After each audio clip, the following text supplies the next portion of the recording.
안녕하세요. 투자명실의 강한 원장입니다. 지난번에 모발 구조에 이어 오늘은 펌 성분과 작용에 대해 실전 살롱워크 주식회사 아레미노 다나카지로 분이 쓰신 책을 한번 계속 이어서 보겠습니다.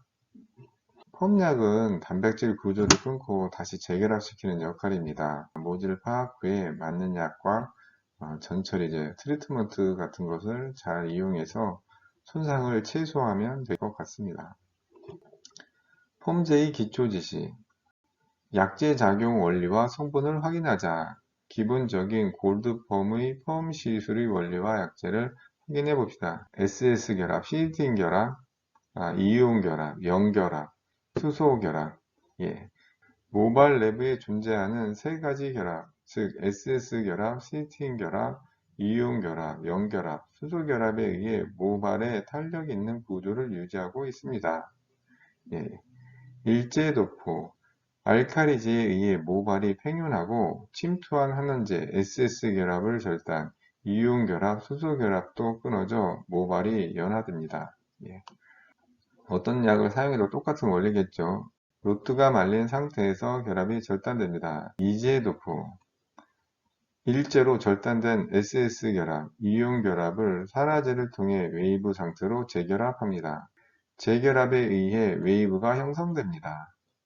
일제의 성분, 환원제, 일제의 주성분, 모발 내 SS 결합을 절단합니다. 티오계와 시스계 등 공군계라 불리는 약제의 종류는 이 환원제를 말합니다. 알카리제, pH를 높임으로써 모발을 팽윤시켜 환원제가 침투되기 쉽도록 만듭니다. 또한 모발 내의 이온 결합을 절단합니다. 예, 알카리제가 손상의 가장 큰 원인인 것 같습니다. 안정제, 물 등 환원제의 산화방지 성분 및 컨디셔닝 성분. 환원제는 어떤 종류가 있나? 의약 부외품, 티오클리고산류, 티오계, 강한 환원력을 가진다. 뚜렷한 웨이브를 만들기 쉽다. 가장 많이 쓰죠. 시테인류, 시스계, 약한 환원력을 가진다. 부드러운 질감의 웨이브를 만들기 쉬워 일반적으로 손상모에 사용되는 경우가 많다. 화장품, 시스테아민, 분자 크기가 작아 침투성이 높으므로 뚜렷한 컬이 나오기 쉽다. 산성 알칼리성에 사용 가능. 락톤티올, 산성 중성에 사용 가능하고 부드러운 질감의 컬이 나오기 쉽다. 반응은 천천히 이루어지기 때문에 시술 시 다소 시간이 걸린다. 티오글리세린, 산성 중성에 사용 가능하며 적당한 컬을 만들기 쉽다. 아황산염, 설페이트, 다른 환원제와 구조가 달라 절단된 SS 결합이 재결합되지 않는다.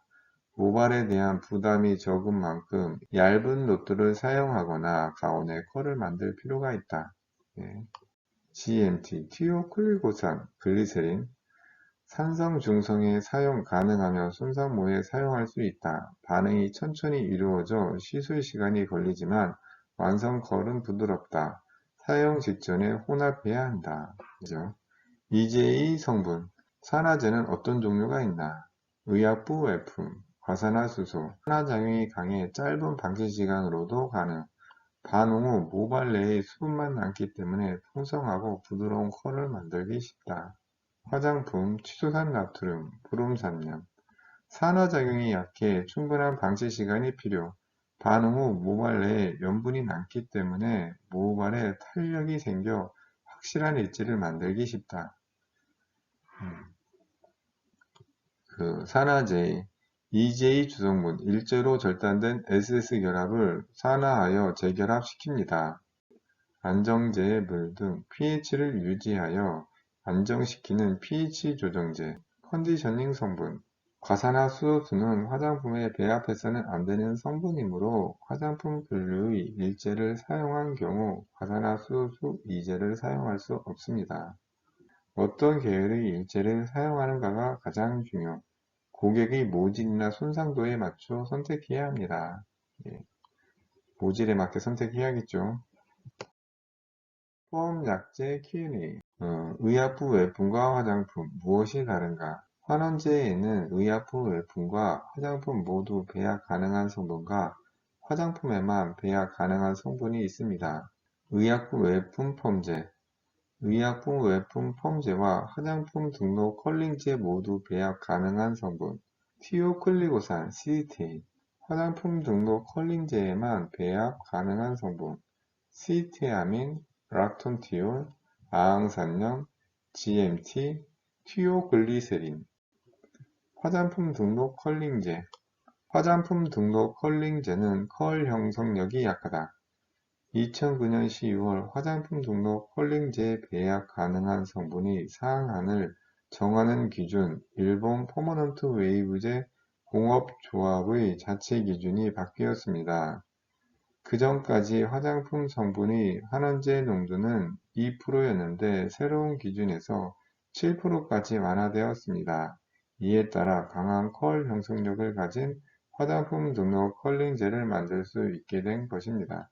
예, 이제는 화장품류도 컬이 강하게 나온다는 얘기 같습니다. 의약품 외품만 사용하면 같은 날 실수할 수 없지만 화장품과 의약품 외품을 사용하면 같은 날 실수할 수 있습니다. 중간 세척은 왜 필요한가? 모발의 손상을 억제하기 위해 중간 세척을 하지 않고 이제를 도포하면 일제의 작용이 남아 단백질이 유출되는 등 손상의 원인이 됩니다. 또한 일제는 pH를 높게 유지하기 때문에 이제가 충분히 작용하지 않아 컬의 유지력이 떨어지기도 합니다. 반드시 중간 세척을 진행하도록 합시다. 강알칼리와 간 상승이 만나면 열이 발생하거든요. 그때도 손상되니까 꼭 세척을 해서 pH 컨트롤도 뿌리고 중화를 하는 게 맞는 것 같습니다. 약제 도포 후 방치 시간이 길수록 컬의 유지력이 좋아진다. 15분 이상 방치는 거의 효과가 없어. 약제 이제 치수산 나트륨 도포 후 15분 이상 방치해도 컬의 유지력이 높아지는 일은 거의 없습니다. 과산화수소수 방치 시간은 약 5분, 또한 일제도 장시간 방치하는 것은 좋지 않습니다. 폼제의 특유 냄새가 나는 원인은 약제에 함유된 성분 냄새, 티오콜리고산염, 티옥에 알카리제에 함유된 암모니아가 냄새의 주된 원인입니다. 또한 약제를 균일하게 도포하지 못해도 냄새를 유발할 수 있으므로 모발에 약제를 확실히 침투시키도록 합시다. 펌머는 단백질 결합을 끊었다가 다시 결합시키면 손상이 없는데 피지클이 열려져 있는 상태대로 샴푸를 하다 보면 속에 있는 단백질들이 조금씩 빠져나가서 손상의 원인이 되거든요. 그래서 pH가 낮은 샴푸를 사용하는 것이 손상도 덜 되고 모발 탄력도 더 생기는데 가장 손상되는 원인 중에 하나가 알카리제거든요.